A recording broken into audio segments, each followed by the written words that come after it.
Stem cell क्या है? हमें इससे क्या लाभ मिल सकता है? आजकल हर दूसरा व्यक्ति किसी न किसी बीमारी से परेशान है। कुछ बीमारियों का इलाज संभव है और कुछ का संभव नहीं है।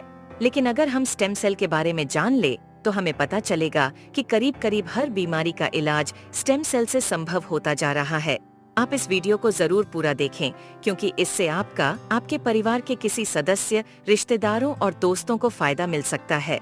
मैं आपको जिस खोज के बारे में बताने जा रही हूँ वह इस सदी की सबसे बड़ी खोज है और वह है स्टेम सेल। जब एक बच्चा अपनी माँ के गर्भ से जन्म लेता है तो उसकी एक नाविका अपनी माँ के साथ जुड़ी रहती है और इस नाविका के अंदर जो ब्लड होता है उसे स्टेम सेल कहते हैं।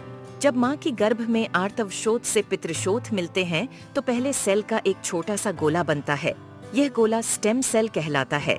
जैसे ही यह गोला बढ़ता है उससे बच्चों के हाथ, पैर, आँखें, कान, नाक जैसे अंग बनते हैं।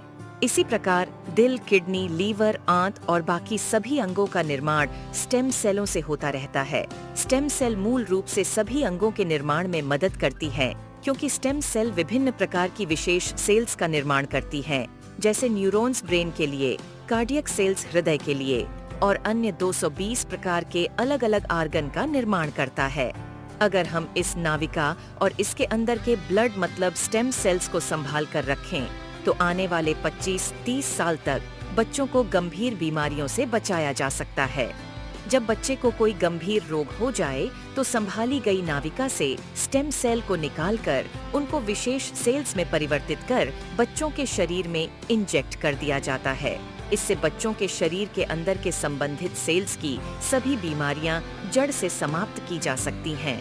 लेकिन इस नाविका को ब्लड बैंक की तरह स्टेम सेल बैंक में संभालने और पुनरारोपण का खर्च लगभग 10 लाख से लेकर 50 लाख तक का होता है, जिसे हर कोई अफोर्ड नहीं कर सकता।